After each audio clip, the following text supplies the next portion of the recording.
ભદ્રે અદ્ભુત ઘટના કહી, ખરેખર અદ્ભુત. રાણી કમલપ્રભા બોલી ઉઠી. તેની આંખો વિકસવર થઈ ગઈ હતી. તેની રોમ રાજી હર્ષથી ઉત્ફુલ્લર થઈ ગઈ હતી. ભદ્રે, શું પુનઃ એ રાજકુમાર પુરંદર તારી પાસે આવ્યો હતો? ના, ફરીથી એ ક્યારેય ન આવ્યો. પણ તે પછી હું અવરનવર મારી માતા સાથે ભગવાન ઋષભદેવની અપ્રતિમ સૌંદર્યવાળી પ્રતિમા સમક્ષ ગીત નૃત્ય કરતી રહી. એમાં હું સાનભાન ભૂલી પરમાત્મામાં તદાકાર થઈ જતી, પરમાત્માની અપાર્થિવ દુનિયામાં પહોંચી જતી.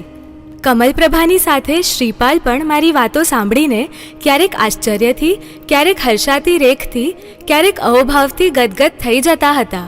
હું એમની સામે જોઈ લેતી અને મારી વાત આગળ કહે જતી હતી. માતાજી, મારા જીવનના ઘડતરમાં પહેલું સ્થાન મારી માતાનું છે.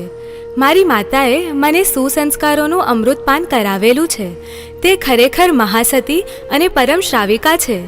તેની મતિ સૂક્ષ્મ છે અને ધર્મતત્વનું તેને સારું જ્ઞાન છે. એણે જ મારી ધાર્મિક અને આધ્યાત્મિક વિકાસ માટે પ્રબુદ્ધ જ્ઞાની સુબુદ્ધિને નિયુક્ત કર્યા હતા. પંડિત સુબુદ્ધિ ખરેખર શાંત દાંત અને ધીર ગંભીર શ્રાવક છે. જીનમતના પ્રખર જ્ઞાતા છે. તેમના અગાધ જ્ઞાનના માનસરોવરમાં ક્રીડા કરવાનો મેં ઘણો આનંદ માણ્યો છે અને તેમણે જ મને ગુરુદેવ શ્રી આચાર્ય મુનિચંદ્ર જેવા મહર્ષિનો પરિચય કરાવ્યો હતો.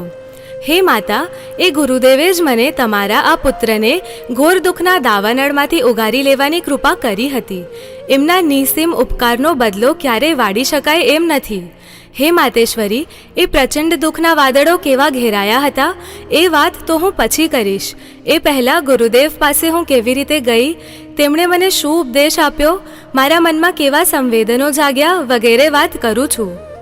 એક દિવસ મારી માતા સાથે હું રથમાં બેસીને સુવ્રત ઉદ્યાનમાં ગઈ. સુવ્રત ઉદ્યાન ક્ષિપા નદીના કિનારાની નજીક જ હતું. અમે રથમાંથી ઉતરી જ્યાં આચાર્ય મુનિચંદ્ર બેઠા હતા ત્યાં પહોંચ્યા. તેઓ એક વિશાળ વટવૃક્ષની નીચે માટીથી લીપેલા ચોતરા પર બેઠા હતા. તેઓ સમાધિસ્થ હતા. તપશ્ચર્યાથી અને પરિસહો સહવાથી તેમનું શરીર કૃશ થઈ ગયું હતું, પરંતુ તેમની કાંતિ તપેલા સુવર્ણ જેવી હતી. એમના શરીર પર શ્વેત અને પિત્ત વસ્ત્રો હતા. એમનું શરીર, એમની આંખો અને એમના શ્વાસ સ્થિર હતા. અમે માતા પુત્રી થોડે દૂર ચૂપચાપ બેસી ગયા. આચાર્યે આંખો ખોલી. સ્થિર દ્રષ્ટિથી તેમણે અમને જોયા. સુંદર મનોહર પ્રભાત હતું. વૈશાખી પૂર્ણિમાનો બીજો દિવસ હતો. આકાશ સ્વચ્છ હતું. સૂર્યના સોનેરી કિરણો ઉદ્યાનની શોભા વધારી રહ્યા હતા. ભદ્રે, ધર્મલાભ.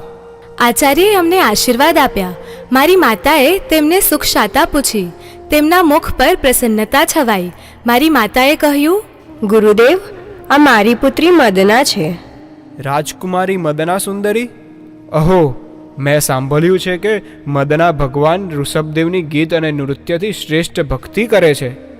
ભંતે, શ્રેષ્ઠ તો નહીં, પણ ભાવથી થોડી ભક્તિ કરી લઉં છું. વત્સે, ગીત અને નૃત્ય શ્રેષ્ઠ ભક્તિ છે. તેમાં તન્મયતા આવી જાય છે. તેમાં બાહ્ય દુનિયા વિસરી જવાય છે અને પ્રભુમય બની જવાય છે. સત્ય છે પ્રભો, મને એવો જ અનુભવ થાય છે. તું ભગવત કૃપાને પાત્ર બની છે. ભદ્રે, તારા પ્રબલ પુણ્યનો ઉદય છે.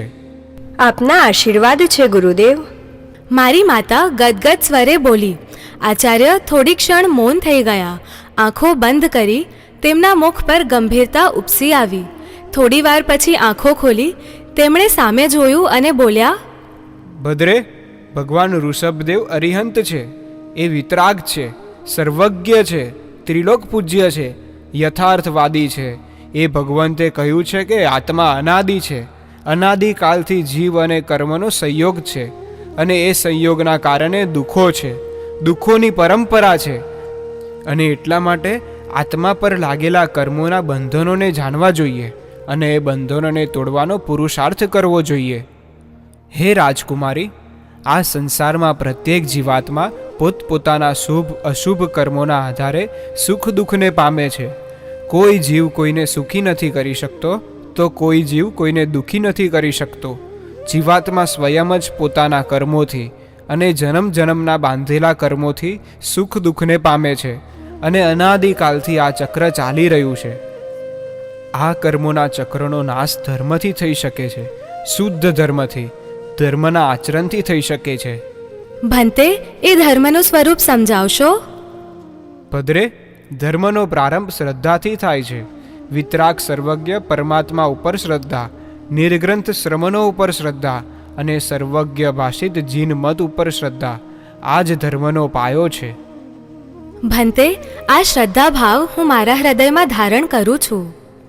સુશીલે, તે સારો અને સાચો શ્રદ્ધા ભાવ ધારણ કર્યો છે.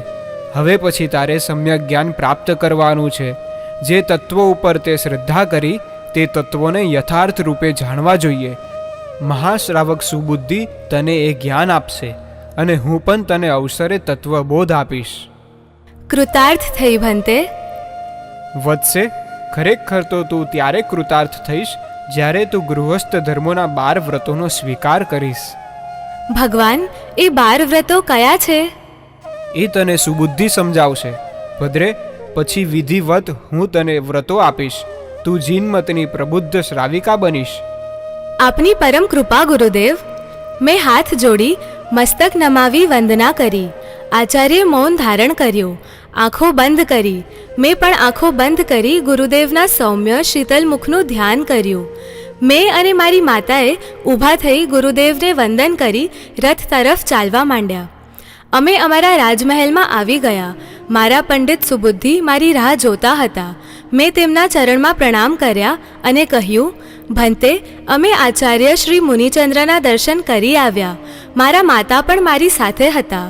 આજે પહેલીવાર જ ગુરુદેવના દર્શન થયા. મન પ્રસન્ન થયું. તેમનો બોધ ગમ્યો અને તેમનું વ્યક્તિત્વ પણ આકર્ષક લાગ્યું.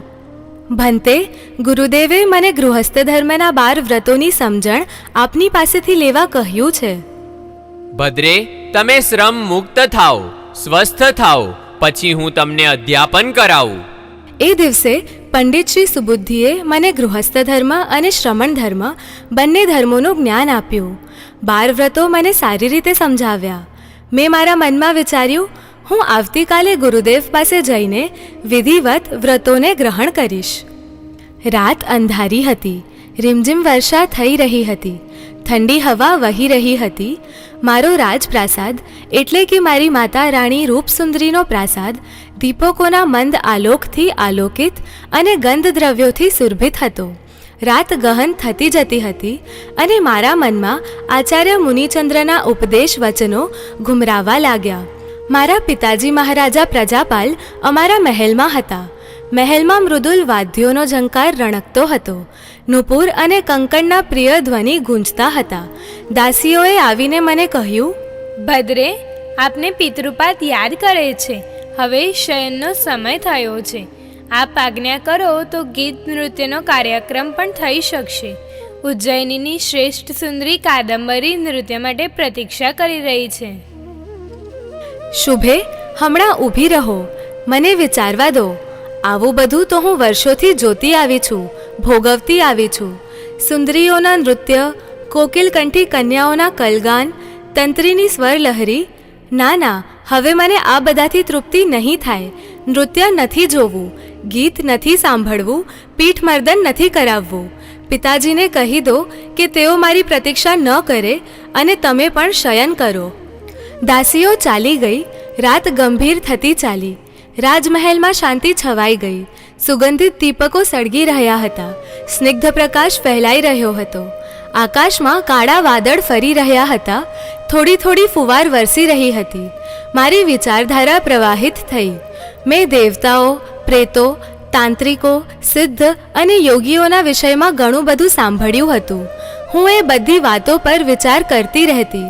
ક્યારેક ક્યારેક મારી માતા સાથે, મારા પંડિત સાથે વાર્તાલાપ કરતી, પરંતુ છેવટે એ બધી વાતો તરફ વિરક્ત બનતી. મારું મન માનતું નહીં. હું આવી નીરવ રાત્રે આત્મચિંતન કરતી. જીવનના રહસ્ય પામવા માટે મેં જીન દર્શનનું અને તત્વોનું અધ્યયન કર્યું હતું. આ તત્વનું અધ્યયન અને પરમાત્માનું પૂજન, આ 2 વાતો મારી ખૂબ પ્રિય વાતો હતી. આજે મારા મનમાં આચાર્ય મુનિચંદ્રનો ગહન ધર્મબોધ ચિંતન કરવા પ્રેરિત કરતો હતો. તેમણે કહ્યું હતું, હે રાજકુમારી, આ સંસારમાં પ્રત્યેક જીવાત્મા પોતપોતાના શુભ અને અશુભ કર્મોના આધારે સુખ દુઃખને પામે છે. કોઈ જીવ કોઈને સુખી નથી કરી શકતો કે કોઈ જીવ કોઈને દુઃખી નથી કરી શકતો. કેવી ગંભીર ને ગહન વાત કરી તે તેજસ્વી આચાર્યે. દરેક જીવ પૂર્વકૃત કર્મોને સુખરૂપે ને દુઃખરૂપે ભોગવે છે. દરેક જીવ સ્વયં શુભ કર્મ બાંધે છે, અશુભ કર્મો બાંધે છે. મારે હવે જાણવું જ પડશે કે કર્મો કેવી રીતે બંધાય છે, શુભ કર્મ કેવી રીતે બંધાય છે, અશુભ કર્મ કેવી રીતે બંધાય છે. સાથે સાથે અનાદિકાળથી આત્મા સાથે જે કર્મનો સંયોગ છે, અનાદિ સંયોગ છે, તે સંયોગ કેવી રીતે તોડી શકાય. મારે આ તત્વજ્ઞાનને મૂળથી જાણવું પડશે. પંડિત સુબુદ્ધિ અવશ્ય મને સમજાવશે. વત્સે, આટલી નાની ઉંમરમાં તને રાજમહેલના ભોગ સુખો, રંગ, રાગ, આનંદ, પ્રમોદ આ બધું ન ગમ્યું? આ તો રાજમહેલમાં રહેલી તું એક સાધ્વી જ કહેવાય. શું તારા મનમાં ભોગેચ્છાઓ ન જાગી? શબ્દ, રૂપ, રસ, ગંધ અને સ્પર્શના દિવ્ય સુખો ભોગવવાની તીવ્ર ઈચ્છા ન જાગી? ધન્યવાદ આપું તને કે મૂર્ખતા કહું? માતાજી, મારી ઉજ્જૈનીની દુનિયા મને મૂર્ખ જ માને છે. હું રાજકુમારી હોવા છતાં સુંદર રાજકુમારને પસંદ કરી તેની સાથે લગ્ન ન કર્યા અને કુષ્ઠરોગી એવા ઉંબર રાણા સાથે ભરાયેલી રાજસભામાં લગ્ન કર્યા તેને દુનિયા મૂર્ખતા જ કહે છે. એક મારી માતા રાણી રૂપસુંદરી, બીજા મારા અધ્યાપક પંડિત સુબુદ્ધિ અને ત્રીજા મારા ગુરુદેવ આચાર્ય મુનિચંદ્ર, આ ત્રણેય મને ધન્યવાદ આપ્યા છે. એ ત્રણેય જ મને પ્રજ્ઞા માની છે. મારા માટે તે ઘણું છે.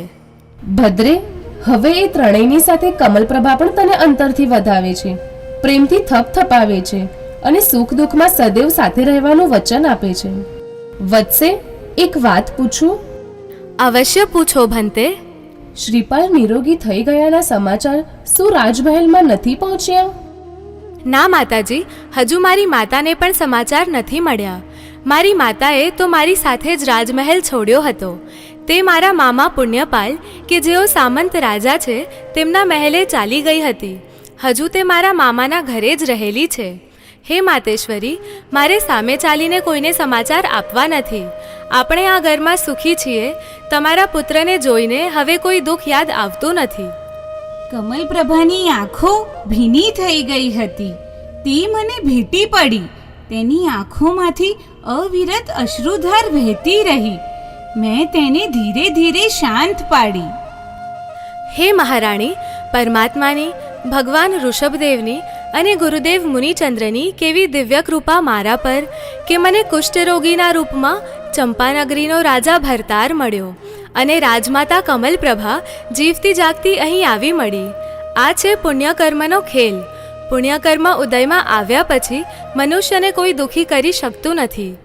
હે ભગવતી, તમારો આ કેવો શ્રેષ્ઠ પુણ્યોદય કે તમને તમારો પુત્ર નિરોગી મળ્યો. અને બીજો શ્રેષ્ઠ પુણ્યોદય ઉજ્જૈનીની રાજકુમારી મને પુત્રવધુ મળી. એ પણ એક મહાસતી, મહાન સાત્વિક અને પરમાત્માની પરમ ઉપાસિકા, સદગુરુની કૃપાને પાત્ર. હે ભગવતી, હજુ તો મારે ઘણી વાતો કરવાની છે. તમારા પુત્રની વાતો તો ઘણી મોડી કરીશ. નારાજ નહીં થાઓ ને? કમલપ્રભા હસી પડી.